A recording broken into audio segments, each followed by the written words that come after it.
Olá, esse é o Mateo Det, o podcast para quem gosta de novela. Você sabe quem é essa tal Odete que eu acabei de dizer? Ah, então pode vir. Eu sou o Leandro Guima, consultor de criação e noveleiro. Eu tô aqui para debater esse gênero que a gente tanto ama com os profissionais da área. E, é claro, com outros noveleiros tão malucos quanto eu e você. Bora lá?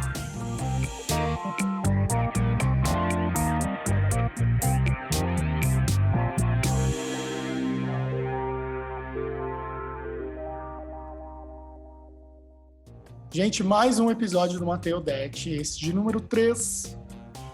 A gente teve a presença maravilhosa do Paulo Raume e da Rosane Svartman no episódio anterior, que a gente falava sobre roteiro, e é sempre assim, tem um episódio que é o Odete quer saber, que é alguma coisa técnica dessa coisa maluca que é fazer novela, e depois sempre um debate em torno de algum tema relevante.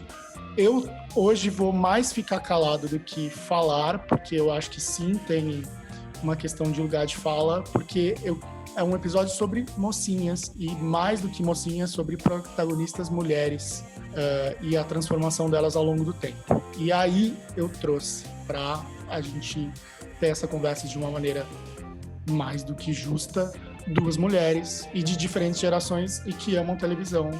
E aí eu fico aqui caladinho e intervindo de vez em quando.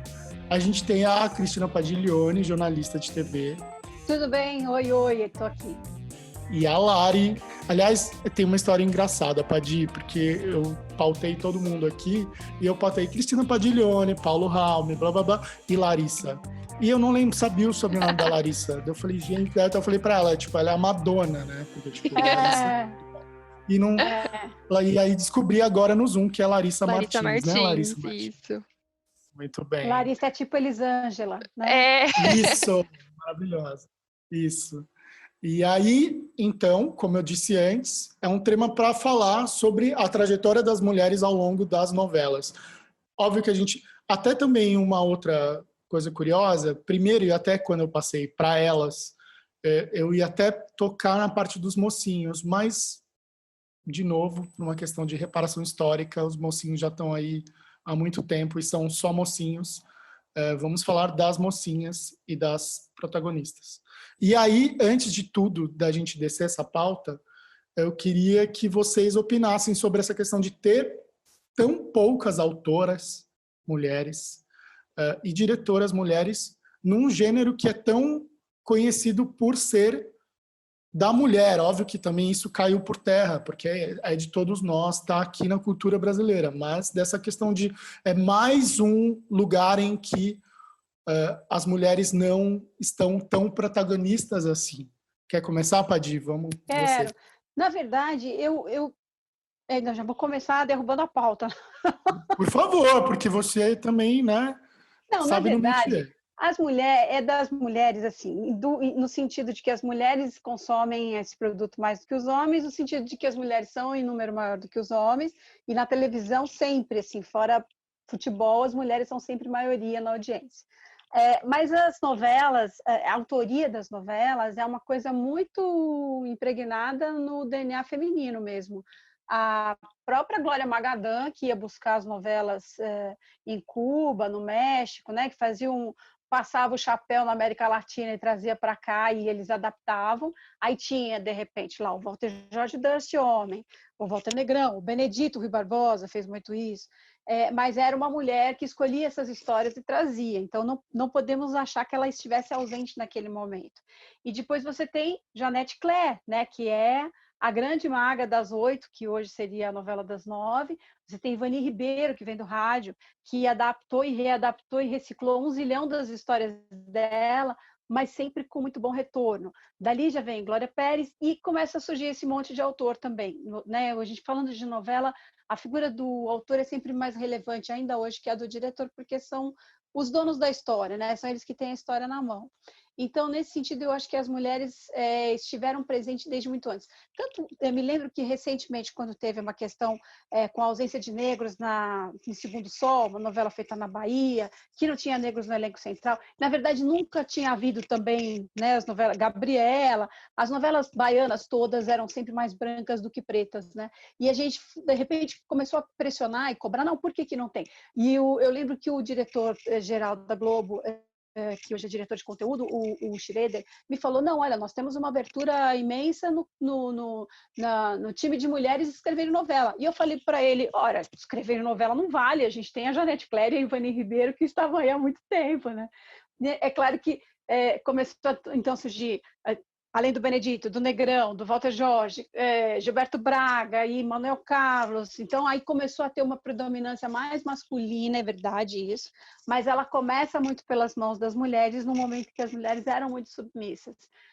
Então, eu acho que até um primeiro campo de conquista das mulheres no audiovisual são as autoras de novela, porque embora elas tenham sido minoria num período longo aí da televisão, elas começaram um pouco essa bagaça toda, né? Então, acho que não é que eu não derrubei a pauta, mas assim, eu estou fazendo essa contemporização que é importante, eu acho. Assim, elas estão já desde o começo e, por exemplo, agora a Manuela Dias, eu não lembro qual foi a ocasião da cena de Amor de Mãe, que eu falei, caramba, tem tudo bem os homens, por mais sensíveis que os autores de folhetim sejam, tem coisas que só uma mulher alcança, assim. Então tinha uma cena que eu realmente não vou agora lembrar qual era, mas que eu citei isso, que era uma coisa quase inconfessável de mulher, né? E ela botou no ar. Então é muito bem-vindo que a gente consiga se enxergar numa figura mais próxima do que a gente é e menos do que esperam da gente. Eu acho que por muito tempo os homens escreveram muito o que nós esperamos dessa figura edulcorada da mulher, né? E a gente de repente se depara nas novelas muito mais das mulheres do que dos homens, aí incluo Glória Pérez também, essa identificação de, olha, ela está falando uma coisa que eu sinto, né? E é inconfessável para mim, e eu estou vendo isso na boca de uma outra mulher, é muito legal. Isso tem um valor gigantesco.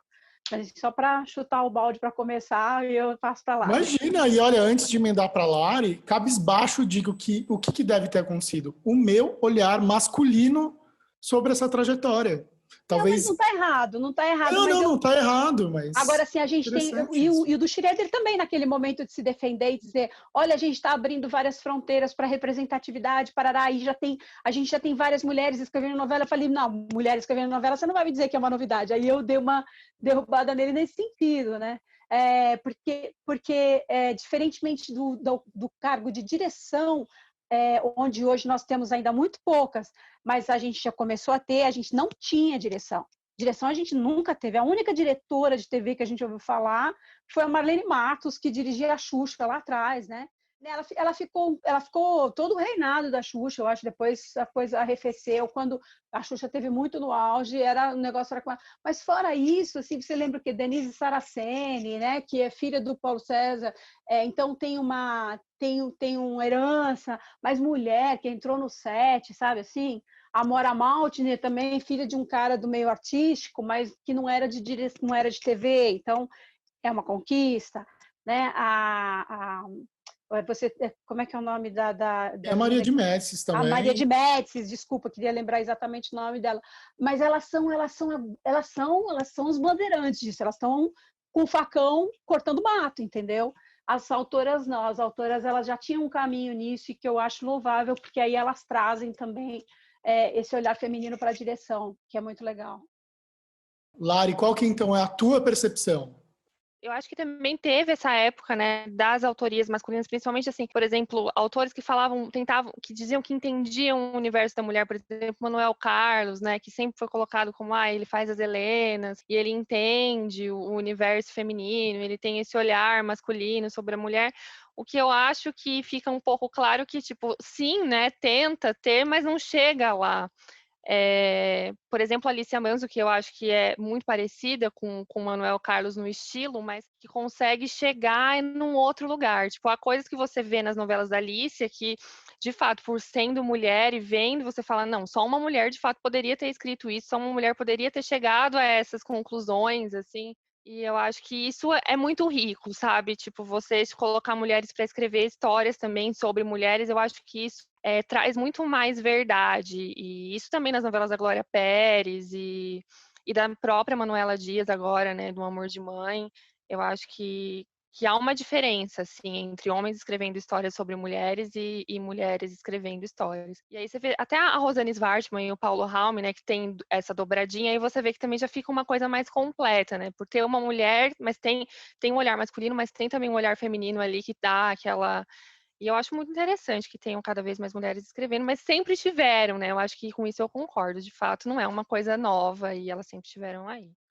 Só complementando, quando eu citei essa percepção da Manuela, foi até um tweet que eu fiz na ocasião, alguém falou, mas Padinei, o Manuel Carlos, ele é capaz, porque ele é muito bom Ele é nisso, muito a bom, gente tem que ele é admitir. muito bom.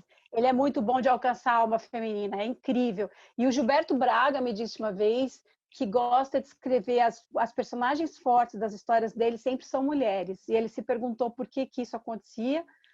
Em determinada ocasião, que as mulheres falam mais do que os homens, então é mais fácil escrever para a mulher, né? E eu acho que as mulheres também, na média, né, lógico, eu não vou generalizar, elas se abrem mais que os homens, então é mais legal na criação de uma história você fazer uma mulher falar muito do que um homem, né? Então, e aí, com isso, afinal, o termo mocia para vocês, mocia é ótimo, mocinha, soa estranho.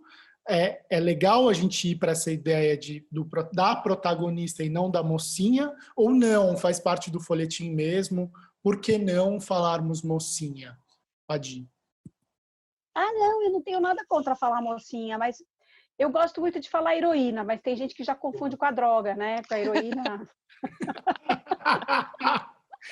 Gente mais ligada, assim. Mas eu gosto muito desse termo de herói, heroína, acho mais legal. A A Mel do mocinha... Clone foi a grande heroína, né? Pois é. Mas olha só, eu acho que o problema do mocinha está no diminutivo, né? Quando você fala galã, ele tem um acento til, né? E que é uma coisa quase um aumentativo, né? Do galão, né? E quando você fala da menina, é mocinha, né? Então eu prefiro falar heroína também.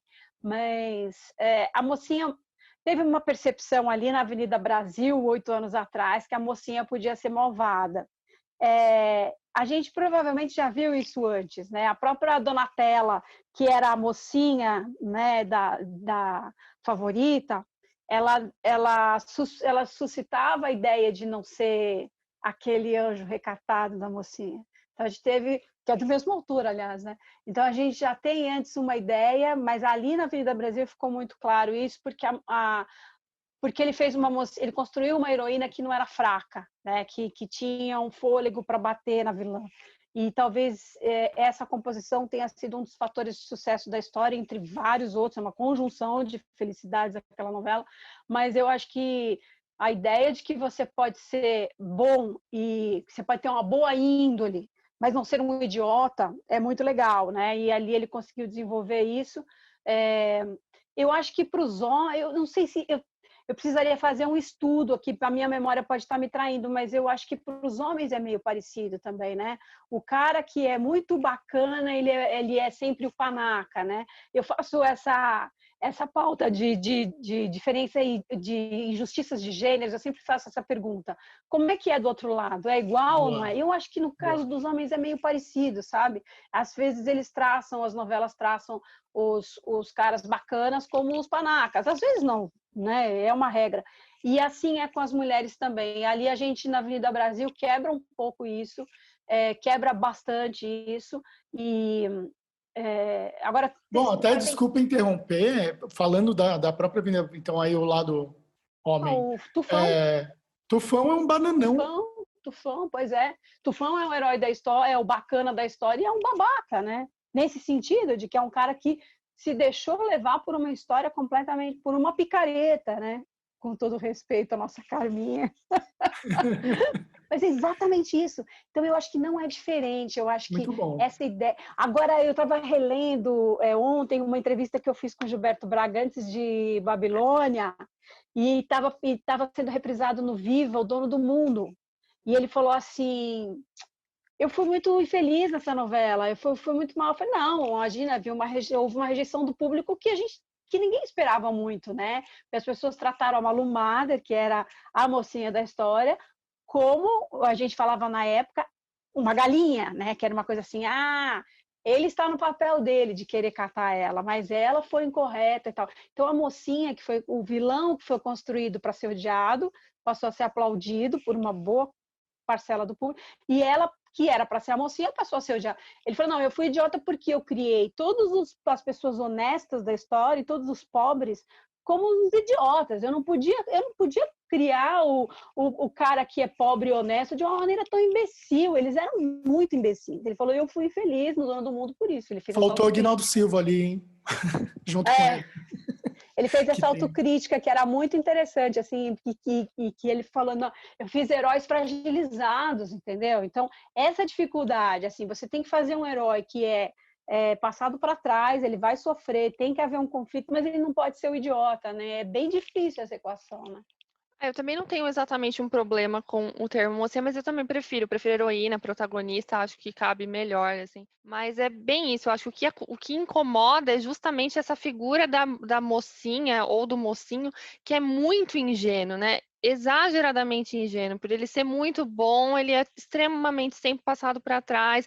Aí você vê o vilão ali, um atrás do outro, sempre, tipo, e você vê que ele não levanta e tal. E essa figura me incomoda, tipo assim, a mocinha que tem alguma faísca, que consegue perceber, ou que às vezes se vira contra a injustiça e tal, me parece uma coisa mais interessante, né? Eu acho que essa mocinha ou esse mocinho, que são, por serem de fato honestos ou boas pessoas, serem sempre, a história inteira, eles serem passados para trás, sem, parece que sem acordar, sem ninguém fala, eles não conseguem, ninguém fala para eles, olha, presta atenção, a Carminha tá te enganando. Ele fala, não, jamais, é minha mulher, ela não faria isso.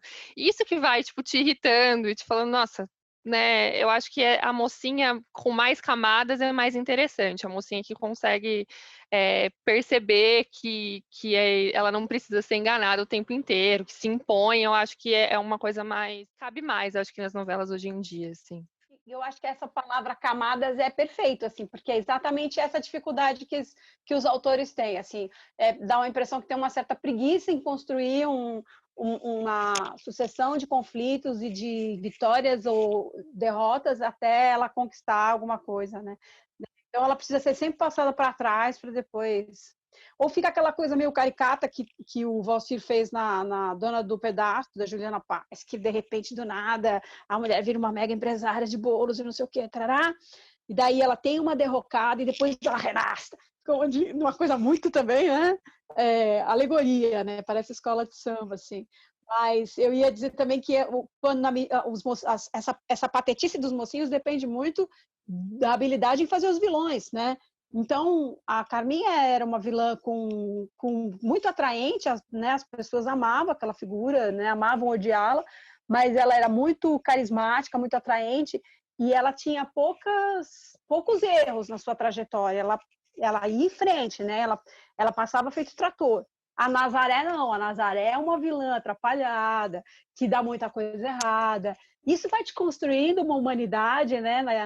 E aí a Maria do Carmo, que estava do outro lado, também não era uma idiota, era uma heroína construída com muito mais camadas, com um sofrimento que era intercalado por vitórias. Isso vai estimulando o espectador a pensar, né? A ficar ligado naquilo. Então tem isso também, o vilão tem que ser, não pode ser de uma camada só. Isso até me lembrou, enfim, juntando o peixe, já que o episódio 2 foi com a Rosane e o Paulo, a própria Paloma de Bom Sucesso, que também não era só... Nossa, genial. Não é? Já diferente de Elisa, né? Elisa, de Totalmente Mais, eu acho mais a borralheira ali, apesar dela ser... Mas ela é bem a mocinha. Ela é né? mais mocinha, né? Bem a mocinha. Marina Rui Barbosa é a mocinha. Sim. Ela até tenta ter um pouco, ela tem personalidade, ela tenta se impor um pouco, mas ela sempre acaba caindo, né, nessas principalmente agora na reta final, com aquela história da Sofia, e tal, ela é completamente, ela vai sempre sendo levada pelas pessoas, né? E até já que, Padi, você falou do Valsir, curiosamente, enfim, reverencio o Valsir aqui, mas eu acho que ele funciona melhor nas novelas de época, porque ele tem essa construção de história mais maniqueísta, e tudo bem, porque faz parte, mas que eu acho que se encaixa melhor nessa fábula, né? Mas tem Verdades Secretas, que é uma coisa fora da rota dele, que é bem legal, é muito ousado, Verdades Secretas, né? Essa coisa assim, eu lembro quando acabou, eu fiquei muito chocada, porque eu não me lembro de ter rolado um suicídio, sabe, numa novela. E aquilo para mim foi impactante, foi extremamente corajoso.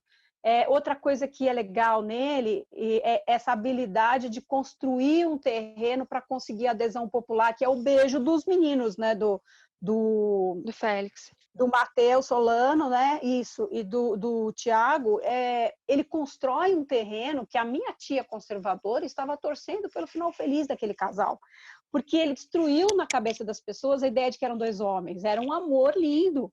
Ele faz uma redenção com o pai, o outro consegue trazer ele para um outro caminho. Então, ele construiu uma aprovação popular antes do beijo, né? Foi sensacional, eu tenho que dizer isso também. Mas eu não gosto da forma maniqueísta como ele faz as coisas, eu não curto. Agora, ele sabe construir um espaço para... Os diálogos dele também não gosto. Agora, em Verdades Secretas, tudo isso não existe. E nas novelas de época, os diálogos também, né, são legais, porque tem uma caricaturazinha, você se permite fazer, né, um pouquinho de caricatura, então fica bom. Adoro, eu acho o Lombardi o oposto do Valsir, ele sabe fazer os melhores diálogos da televisão, mas Padi, ele não... eu te amo. Eu vou ter que fazer uma declaração de porque exatamente isso. Eu acho o Valsir o melhor escaletista, ou seja, o melhor construtor, e o Lombardi é o melhor dialoguista da TV, exatamente, enfim, do gênero que eles pertencem. O Lombardi não conseguia construir uma história para reter as pessoas, mas os diálogos, a gente que é apaixonado por diálogo ficava parado naquilo, né? São sensacionais. Sim. O Viva reprisou recentemente, infelizmente cortou, né, a novela. Bebê a Bordo. Era Bebê a Bordo. Tony Ramos, outro dia, fez uma live com a Maria Zilda, disse que foi a melhor coisa que ele fez na vida, aquilo, que foi genial. E ele estava muito bom. E ele era um Tony Ramos ali, totalmente desconstruído de Tony Ramos, então foi maravilhoso. Né? Foi incrível mesmo. E não é compreensível que essa novela seja cortada, pelo menos em respeito a uma audiência mais exigente. Eu também acho um absurdo. Ela talvez não seja muito do gosto da massa, né? Agora, eu também não entendo por que o Lombardi não está fazendo alguma coisa para o streaming, porque Sim. É um cara que faria... Eu acho que série com ele seria Sim. uma coisa mais rápida, ia funcionar muito bem. E nas séries a gente fica mais ligado nos diálogos mesmo, né? Eu acho genial. Então eu fico torcendo para ele fazer alguma coisa, porque você revê esses diálogos e você fala, ninguém faz isso, entendeu? Eu acho que ele faz magistralmente, assim, é muito bom. O que eu ia falar, gente? Esqueci. Não, que eu ia falar... Já tirei do planejamento. Não, nem um pouco. E aqui não tem planejamento. Isso que é legal, porque, Padi, eu sei que também te chamam muito para mediar, e seu papel de jornalista também está ali de conduzir e questionar. Mas hoje você está aqui como noveleira também. Então, vamos junto, não tem essa. Lembrei. Tem um quadro aqui, e que funcionou super bem no episódio 2, para quem ouviu, que é... Porque a minha grande musa inspiradora de gostar de novela é a minha mãe. Como muitos, enfim, acho que está no DNA do brasileiro, né? E eu falei, mãe, você vai participar de todos os episódios com algum comentário, uma perguntinha, porque ela é o retrato da classe média, querendo ou não, é isso. Exatamente. Tem tudo a ver. E, curiosamente, ela tem um faro absurdo. Se a novela vai mal no Ibope, ela também não gosta.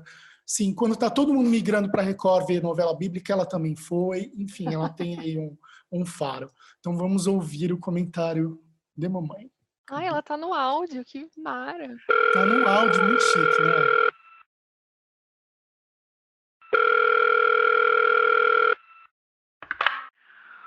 Hoje, as mulheres têm muito mais empoderamento por causa da abertura de mercado. A gente consegue ter mais abertura de trabalho. Então, com isso, eu acho que a gente se alia ao homem, né? A gente não depende mais dele.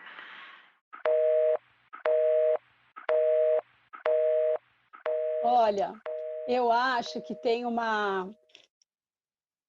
eu tenho que lembrar disso de novo, mas é uma coisa meio chocante para mim, que a Regina Duarte, nos 40 anos de Malu Mulher, numa entrevista para o Pedro Bial, tenha falado que ela nunca foi feminista porque ela nunca foi inimiga do homem. E eu fiquei chocada não por ela não ser feminista, que é um direito dela, mas por ela ter lido todos aqueles textos de Malu Mulher e não ter entendido um pingo sobre o feminismo. Porque o feminismo não é ser inimigo do homem, né? Então, essa mentalidade que talvez os autores tenham que alcançar. A gente não tem que ser submissa, mas a gente não é inimigo. A gente quer uma equalidade de tratamento mesmo, sabe? De respeito, né? O trabalho dele é importante, o meu também é. Sem panfletagem. Aí, assim, eu até gosto da panfletagem, mas eu acho que ela não alcança o público que precisa ser alcançado sobre isso. Então, o mais legal é que ela seja feita de uma forma orgânica. E aí eu tenho que lembrar dessa história da Regina, porque eu falo, caramba, né? Não era necessário, é porque a personagem lá, ela leva a tapa do marido, se divorcia, que é uma coisa extremamente revolucionária para a época e tal. Fez um baita sucesso, porque tinha muita mulher com vontade de se enxergar naquela figura. Graças a Deus ela não dava muita entrevista na época sobre isso, então a gente não sabia que ela pensava tão diferente, que aí não destruiu o mito, né, da Malu. Mas ela naquela voz, ela deu voz a uma personagem que foi extremamente importante para muitas mulheres, né, para uma geração inteira. Eu acho que a figura da mulher submissa, naquele tom que a gente conheceu, ela não existe mais, assim, não gera identidade, não há mulher que se identifique com aquilo, porque mesmo a mulher que é submissa na vida real gostaria de enxergar alguém que tenha coragem de romper com alguns paradigmas que ela não tem coragem. Então ela espera encontrar na novela alguém que consiga dar voz a alguma coisa que ela não consegue. Isso é muito tentador para ela ficar parada na frente daquela história e acompanhar até o fim. Então, não acho que a gente precise de mulheres virando a mesa o tempo todo, mas às vezes é bom. Assim, em tramas paralelas, acho bom, principalmente quando o cara merece muito. O que não pode a pessoa encontrou o marido ideal, maravilhoso, não sei o que lá, e fica virando a mesa. A Cristiane Torlone, agora a gente está tendo a reprise de Mulheres Apaixonadas. Eu lembro que na estreia, na coletiva de estreia da novela, eu estava lá, e ela falou assim, é uma mulher que aparentemente tem tudo, que é muito feliz, que tem um marido incrível, legal, todo boa praça, que tem um filho, que é bem sucedida na profissão, que tem uma casa linda, e que de repente resolve se perguntar se ela é feliz. Aí eu falei, caramba, como é que vai se sentir a mulher do outro lado da televisão, que não tem um marido bacana, que não é bem sucedida na profissão, que é uma fodida, e que ouve essa mulher linda, se perguntando isso pode gerar um choque, né?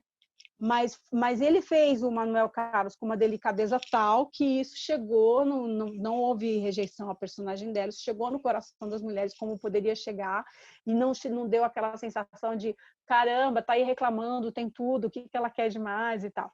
Agora, o Tony Ramos deu umas pisadas no tomate para ajudar essa reflexão dela. Ela deixou um grande amor no passado, não sei o que lá, e será que é esse cara que eu quero? E esse cara que está com ela, que todo mundo acha boa praça, ele tem os seus pecados particulares que o espectador fica sabendo, e aí o espectador consegue aprovar essa reflexão dessa mulher. É muito interessante, é uma engrenagem, percebe? Nada é feito de um lado só. Então, o cara não pode ser o marido mais perfeito do mundo e a mulher querer tirar satisfação com ele numa novela. Veja bem, na vida real, a gente toda discussão, todo debate é válido, e se você não quiser um marido perfeito, você tem todo o direito de escolher outro, e ele também, né? Mesmo vale para o outro gênero. Mas numa novela, para você alcançar esse consenso da massa, né? Eu acho que você precisa ter alguns pontos de equilíbrio, né? Você não pode pegar uma mulher que parece uma bruxa, que vai virar a Carminha. O Tufão é um cara super bacana e aquela mulher sacaneia ele o tempo todo. Aí só se ela for realmente a vilã, né? Aí ela não é a mocinha. Essa ideia da mulher Senão não dá completamente certo, submissa, né? eu acho que realmente não cabe mais. Eu acho muito difícil você conseguir. E incomoda quando aparece em algumas novelas aquela mulher que é muito submissa e tal. Você já vê que já começa a ter um estranhamento do público, eu acho que hoje em dia. Também teve uma mudança grande, tipo, sei lá, de 10 anos pra cá. Tem uma diferença boa, assim, de você ver que talvez coisas que eram aceitáveis em fina estampa, hoje em dia você olha pra trás e fala não. Tipo, tem várias coisas ali, como, por exemplo, a história do Alexandre Nero, né, do Baltazar com a mulher, que ele bate nela e tal, e ele meio que sai de bonito, né, tipo, ele não é muito, ninguém fala muito que ele tá errado e tal, ele ainda sai meio bem no final da novela. Isso eu acho que é uma coisa, por exemplo, e o jeito com que a mulher dele aceita isso e tal, isso que eu acho que é uma coisa que, por exemplo, hoje em dia já não caberia tão bem, né? Já não tá cabendo tão bem, porque há críticas à novela, inclusive, né? E eu lembro também da reprise de Por Amor, que eu lembro que quando eu assisti, eu achava a Eduarda muito chata, uma mocinha assim, meu Deus, insuportável e tal. E aí, olhando depois, eu percebo que assim, tinha coisas que ela fazia, porque o Marcelo também era um cara que pisava muito na bola com ela, sabe? Eu acho que a visão das coisas que a gente vai tendo também vai mudando ao longo dos anos, assim, tipo, Marcelo, por exemplo, a Laura, que todo mundo falava que era horrível, que, nossa, ela queria acabar com o casamento deles, ele ficava dando esperança para ela o tempo inteiro, ele voltava para ela e tudo mais, quer dizer, o cara não pode fazer isso, sabe? A menina foi destruída por aquele homem, por isso que ela ficou maluca. Enfim, e eu acho que são coisas que a gente vai vendo que vão mudando, foram mudando ao longo dos anos, e hoje em dia eu acho que cabe muito mais uma mocinha que tem esse equilíbrio, tipo, acho que histórias que tem que ter a história de amor na novela, porque né, é o que acaba ganhando o público, as pessoas torcem pelo casal e tal, mas acho que não é aquela coisa, tipo, da mulher aceitar tudo, sabe? O cara faz tudo, caga na cabeça dela lá, e ela fica, não, vou voltar para esse homem e tal. Tipo, tem que ter, né, o equilíbrio de... Até para as mulheres também se identificarem. A novela é uma forma de catarse também, de você ver, às vezes, uma coisa que está acontecendo na sua vida e você não tem coragem de mudar, mas ali na novela a mocinha tem, e aí você pensa, talvez, né, se eu fizesse isso, ou você, né, aquilo que você não consegue fazer na sua vida, você vê fazendo na ficção e tal. Então, eu acho que a mocinha, hoje em dia, tem que ter esse equilíbrio, né? Eu ainda acho também emblemático que nenhuma mocinha termina sozinha em novela. Isso ainda é um grande Muito bom. tabu. Temos uma exceção. Data Padir, por favor, ajuda nós. Mas não era novela tradicional, tem que dizer isso. Mas a minissérie Onde Nascem os Fortes, que era uma mini novela, é verdade. a Patrícia Pilar É termina verdade. sozinha, que é Perfeito. É maravilhoso. E a Marina Rui Barbosa teve coragem de terminar, o Sétimo Guardião flopou, tudo bem e tal, mas ela termina sozinha também. Porque é legal isso também. Ele acabou, sei lá se teve alguns... Eu não sei se teve algum fator particular, mas ele mata o Bruno Galhaço, que era para ser o galã da história. Eu acho que sim, mas vou ficar quieto aqui. Mas olha só para fazer justiça, ele fez isso com o Nero também no Império, e não teve nenhum problema ali. Ele fez isso com o Nero, e ali foi bem forte, porque aquele personagem do Nero no Império, para mim é uma coisa muito rara. Um cara, um personagem, ele levava a novela inteira em volta dele, assim. E é mais fácil quando isso acontece com uma mulher, tipo Carminha, Nazaré e tal. Um homem carregar a novela em torno dele, achava brilhante. Eu preferia 1000 vezes que tivessem reprisado o Império a Fina Estampa. Eu acho uma novela muito boa. Mas, assim, ele mata o Bruno Galhaço.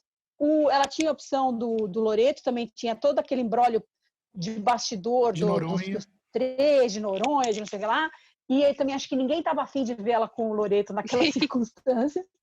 Nem ela, então ela fica sozinha. Isso é um ponto positivo do desfecho do Sétimo Guardião. Agora, mais legal do que isso é a Patrícia Pilar em Onde Nascem os Fortes, porque você olha aquela mulher que está há tanto tempo sozinha, cuidando dos filhos e tal, ela reencontra uma coisa que tem uma tensão de tesão ali entre os dois, né? como é difícil você encontrar aquilo. E eles têm uma encenação maravilhosa daquele amor.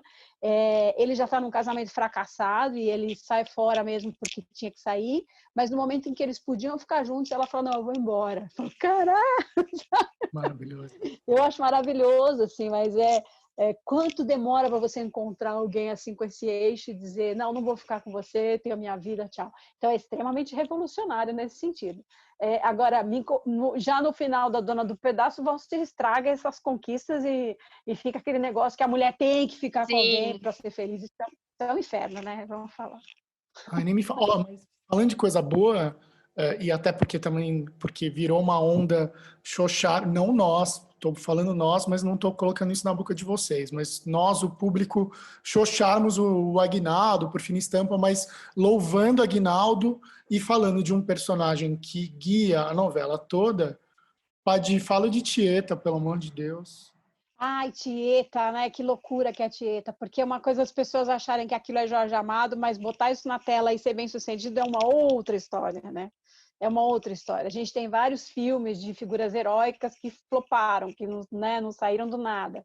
Então você fala, o cara tem uma boa história e não consegue contar. Tieta é realmente um acontecimento.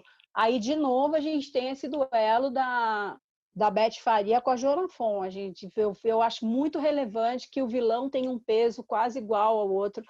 Alguém lá na época de Belíssima, né, com a Fernanda Montenegro, era Belíssima, era Passione, que ela era a Teresa Falcão, Bia Falcão, né? Em Belíssima, as pessoas vieram com essa onda, agora as pessoas se seduzem muito mais pelos vilões. Eu falo, gente, desde a Branca de Neve, desde a Bela Adormecida, a gente se encanta mais com o vilão, não é de agora, né?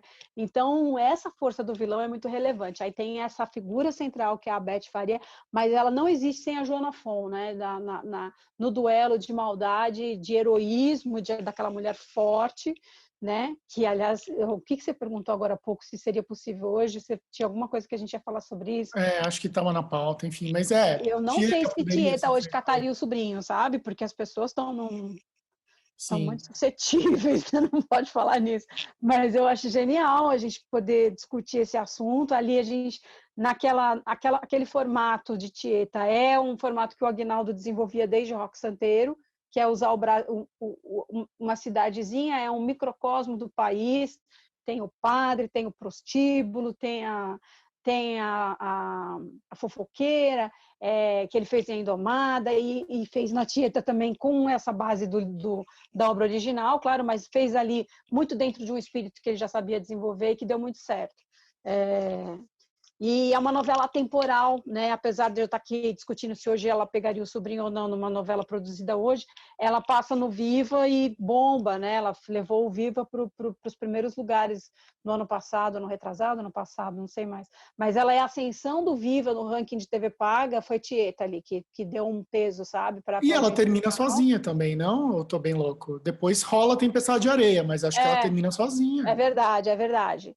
E é essa figura que não depende de homens o tempo inteiro, não é só no final, né? Ela o tempo inteiro, mesmo o sobrinho é uma coisa muito afetuosa, mas não é uma pegada de amor eterno, de juras de amor, é um negócio muito mais entretenimento da parte dela do que de vou casar com você, não tem isso, né? Eu tinha colocado aqui na pautinha o quanto ela é uma anti-heroína, né?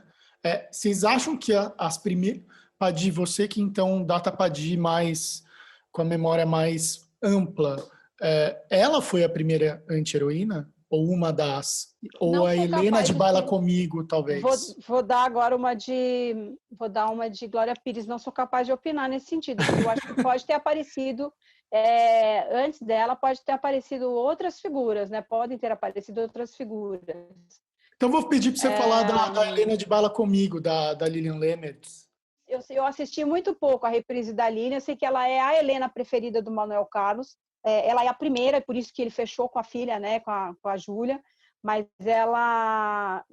é a primeira Helena, e que é aquela, o que me desperta mais, eu vi algumas coisas no Viva, quando foi reprisada, eu precisaria rever a novela inteira para ter essa análise, sim, mas é uma Helena...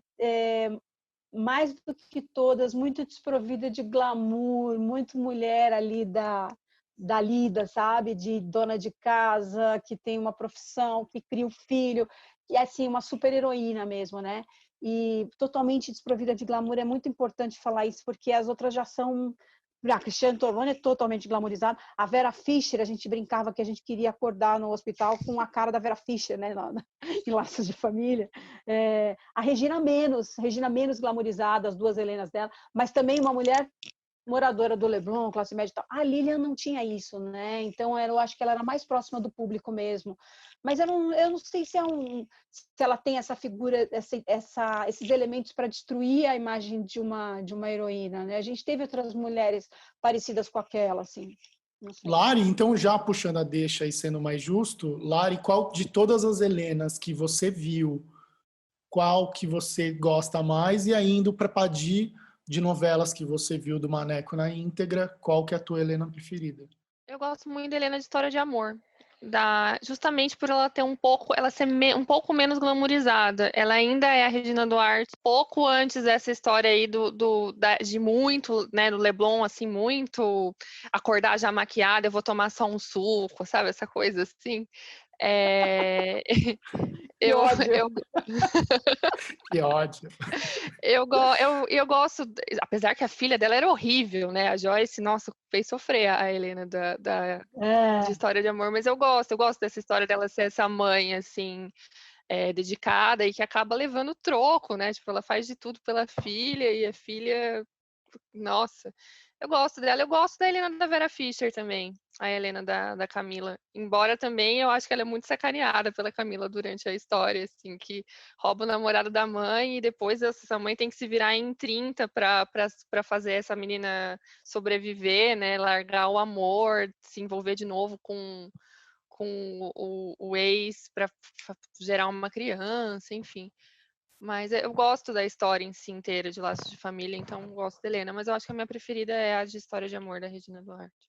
E você, Padi? Ai, não sei se eu tenho uma Helena preferida, mas olha, eu acho que as Helenas mais viscerais mesmo são da Regina Duarte. Impressionante, né? Sabe? Visceral, de fazer você sentir, assim. Tem uma dramaticidade ali que não é falsa, né? Apesar da Regina ter uma dramaticidade na vida que te parece muito... Um tom que acima, parece mas falsa não. mesmo, né? Que parece uma coisa dramática, aquele jeito dela, parece que parece que está sempre representando. Eu acho, com os textos do Maneco, ela de Helena, e eu amo por amor, adoro por amor. E eu acho muito doido aquela mulher trocar de filho, fazer aquela barbaridade toda.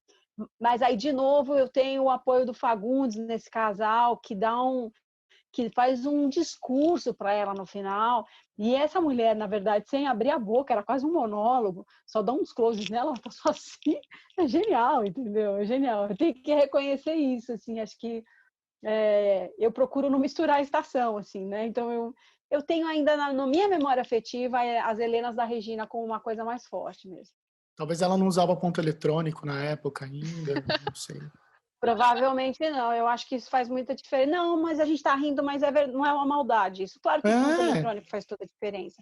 É como uma novela, é como um filme dublado, né?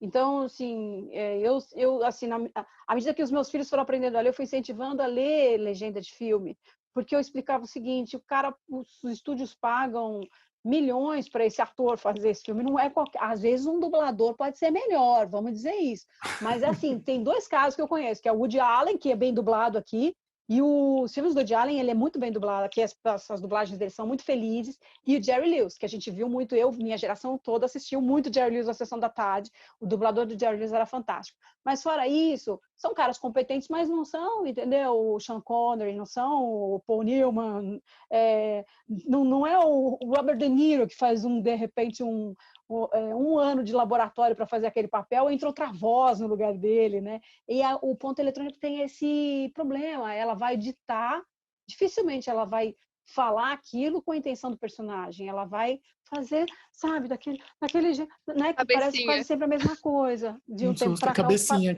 Os personagens dela, cabecinha, os personagens são muito parecidos por isso, porque tem um cara ditando, entendeu? Não adianta a gente fugir dessa questão da gente tirar sarro, mas é sério, não dá. As novelas mexicanas, eles usam... Não, e é o que você falou, piadas à parte, quando ela se propunha, ela é uma excelente atriz, mesmo num tom característico e contínuo, ela é uma excelente atriz. Não, e as novelas mexicanas têm todas esse mesmo tom, porque são feitas com ponto eletrônico, né? Os caras têm que gravar correndo, não tem tempo para decorar, tudo no ponto. Não, desculpa, não é a mesma coisa, não. Para fechar a tampa de personagens, eu lembrei, e fazendo, sim, justa menção, que você até falou rapidamente no começo, da Ivani Ribeiro, que, na minha opinião, eu acho realmente, assim, óbvio, todas que você citou, a Glória Magadã, Janete Claire e outras, mas eu acho que ela realmente começa a fazer essa virada no gênero, assim, nos anos 1980, e até com essas mocinhas mais modernas, né? A Jo Penteado de A Gata Comeu, a própria Diná de A Viagem é maravilhosa. Né? Concordo muito, é uma mulher completamente altiva, independente e tal. É verdade. Eu não sei te dizer, por exemplo, se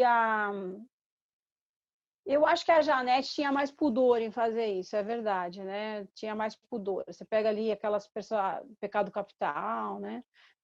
Selva de Pedra. Tinha umas mulheres um pouco mais... Mas elas não eram bananas, né? Elas não eram conformadas com aquilo. Elas sofriam, elas buscavam um meio termo, elas buscavam um avanço, uma superação. As da Ivani são um pouco mais pé na porta nesse sentido, né? Eu acho. Nesse sentido, a gente pode considerar que tem uma viradinha. Mas as novelas da Ivani quase sempre eram sucessos adaptados do rádio ou de outros, né? A Viagem teve não sei quantos revivals, outras novelas ela misturava uma coisa na outra. Mulheres de Areia tinha o maniqueísmo das gêmeas, né? Então tem muita coisa que foi feita num padrão bem melodrama mesmo, assim, bem tradicional. O lance é que ela sabia contar a história, então a gente ficava, né, hipnotizado com aquilo, era sensacional. Curiosamente, também ao longo do episódio, a gente falou muito de histórias que não necessariamente... por exemplo, em Avenida Brasil, o grande casal era Nina e Carminha. Né? Em A Favorita, o grande casal, né? A gente estava cagando se Carminha ficava com o Ciclano. Mas aí é um antagonismo, né? A gente vai falar de parcerias de herói e protagonista e antagonista, né? Isso, de novelas que não necessariamente dependem desse ideal romântico, assim. Isso, é verdade. A Avenida Brasil é um caso bem clássico, o duelo está entre as duas, não importava quem ia ficar, se ela ia ficar com o Jorginho e a outra não ia, importava menos mesmo. O acerto de contas entre elas, né, que era mais importante, mesma coisa, a Senhora do Destino com a Nazaré e a Maria do Carmo, que eu citei aqui, o acerto de contas em cima daquela filha, e agora no Amor de Mãe, Lourdes é uma pessoa sem par, né? A gente tem, ela até fica ali disputada pelos dois ali, como é o nome do garçom? Esqueci, gente, eu tô com medo de esquecer um pouco essa novela, porque eu gosto muito dela. Então, eu esqueci o nome dele gente, também. todo mundo sabe. Gente, tem o Luiz Carlos Vasconcelos, o nome do ator do garçom, eu não sei, não é Vieira, como é o nome dele? Não é o ela tá ali como é? Não, que ia falar que aquele ator português, mas teve um português que morreu, não é? Que era mais ele par mesmo. da... Mas ele já tinha saído da história. Ele saiu da história, ele era um par da Adriana Esteves. Agora, o negócio da Lourdes ali é ela e o filho. Não é mais do que ela e a Thelma, é ela e o filho mesmo. Assim, é ela e Regina e Chay Suede. Então, o Chay Suede entra numa novela sem a gente achar que ele é um protagonista, e ele é um protagonista, né? É bem genial isso também. É uma engenharia muito incrível que a Manuela construiu ali. Eu vou, para a gente não ir muito longe, nossa, minha cadeira está fazendo um barulho horrível. Eu sempre termino com o que Odete diria. Então, para as duas, começando com Padi, e as duas assistiram Vale Tudo? Sim. Tá. Sim, claro. Porque senão que eles não tinham nem convidado. O que a Odete diria... meu Deus do céu, eu escrevi alguma coisa que... lembrei. É porque Odete é uma vilã clássica, mas ela se quebra, ela se humaniza exatamente quando ela sucumbe ao amor do César. O que eu acho? Eu acho que Odete não amava César Ribeiro, para começo de conversa. Eu acho que ela tratava César Ribeiro como um troféu dela, mais um. Ele alimentava a vaidade dessa mulher muito poderosa, que de repente se viu com um garotão todo sarado, bonito e chavequeiro. Então, ele era ela, na verdade, ela acha que está no domínio da situação e ela acaba sendo dominada por ele, né? Porque ele também é um garoto malvado, a gente tem que lembrar disso. E ele é um garoto malvado ainda sem a posição financeira dela, ele está ali só para absorver o que ela tem. Ela não é esperta o suficiente para perceber isso, ou percebe, mas dane-se, né? O dinheiro é... Como tem essa postura muito francamente de senhores e senhoras enricados, cheios de dinheiro, que falam, dane-se, o dinheiro é meu, eu tenho quem eu quiser. Mas ela acreditou, de alguma forma, que ela tinha o poder de sedução desse sujeito, porque ela se achava muito, né? Ela se achava gênia, e de repente ele dá um nó nela. Mas eu acho que ele é um alvo de sedução da vaidade dela, assim, sabe? Ela tem uma atração... Eu não sei se seria uma atração sexual, mas ele é um troféu para ela, assim. Eu não acho que ela tenha se apaixonado por ele. Agora, ela se rendeu a essa armadilha da vaidade, de achar que ela tinha esse cara, e se deu super mal, né? Porque em algum momento isso acaba virando uma dependência para ela, não consegue abrir mão daquilo e ele engole ela, é mais ou menos isso. E eu falo todos os episódios, eu vou ter que falar em mais um, que eu amo aquela trama que ela aluga os vídeos pornôs e pega do Paraguai e tem o tráfico pro Brasil. Mas ó, é uma relação super diferente, por exemplo, para a gente ficar num outro mexer muito bacana, da Cláudia Abreu e do Márcio Garcia em Celebridade, que tem ali, eles equiparam na idade, também tem isso, né? A gente tem que falar sobre isso, porque ele não está com ela, e eles são dois durangos em busca de eles são dois golpistas, né, em busca de um negócio. Eles são a versão Bonnie and Clyde da Zona Sul Carioca sem aquele armamento pesado. Mas a Odete não, é uma figura lá no alto, que se acha muito, que não consegue ouvir as pessoas e que se vê seduzida e que achou que seduziu, na vaidade dela não consegue enxergar o que ela é, e ela é engolida por ele. Eu vejo dessa forma. Hilari, o que você acha que a Odete diria desse comentário da Padilha? Beatriz, me perdoe, Beatriz.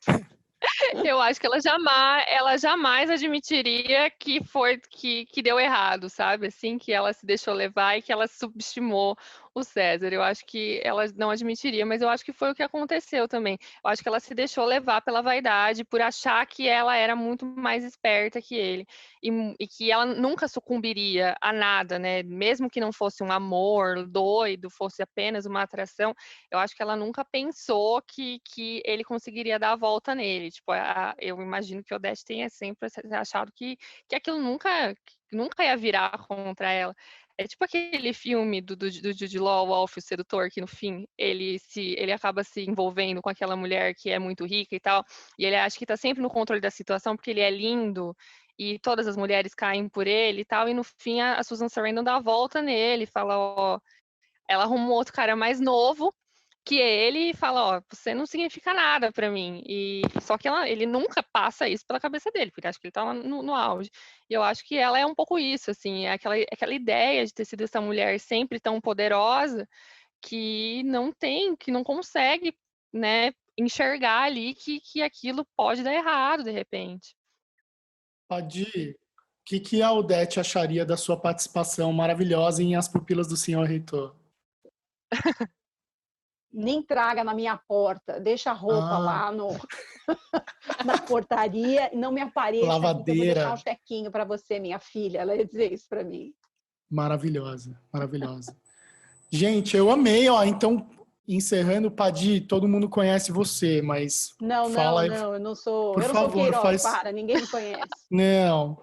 Mas ó, o que eu falo aqui, assim, tipo, quer saber muito detalhe, vai na Wikipedia, porque o ideal é quem tá aqui, quem não conhece novela, seja bem-vindo, mas em geral é um papo de maluco mesmo, de gente que gosta. Então, quem não conhece Cristina Padiglione, pelo amor de Deus, vai lá no Telepadi me conhecer, meu site, pronto, telepadi.folha.ol.com.br.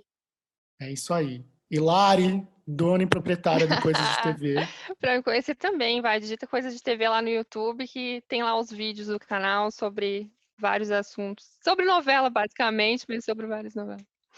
Lá você fala Larissa Martins, Lari, Ou apenas Larissa? Larissa, como Madonna, como Elisângela, apenas Como um Elisângela. nome. Como Tete, Tudo que é que- Reutemann. mas Tudo que enfim. Cléo Pires e Vanessa Camargo buscam, mas não conseguem. Só a Lari tem. Ai, Padi, maravilhosa. E Perfeito. com essa efeméride, Vamos a dar gente encerra a efeméride. Ai, muito bom. Um beijo para vocês, obrigado. Muito obrigada, E foi ótimo. Beijo.